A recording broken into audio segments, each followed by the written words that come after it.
Hey, what's up guys, welcome back to our channel Tricknology. So today in this video I'm going to show you guys how to stop autoplay videos under your Play Store. So you just need to follow me and don't forget to subscribe my channel Tricknology. So without wasting any more time, let's get started.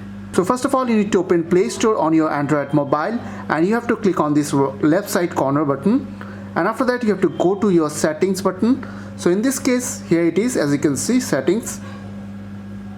So click over there, and after that here you will get one option is called autoplay videos. So click over there, and here as you can see, autoplay videos over Wi-Fi only. So just select the last option, which is don't autoplay videos, and after that you are done. So I hope this small video will really help for you, and please don't forget to click on the subscribe button, like button and share button. And if you have any queries or question, then comments down below. I will see you guys on the next video. Take care.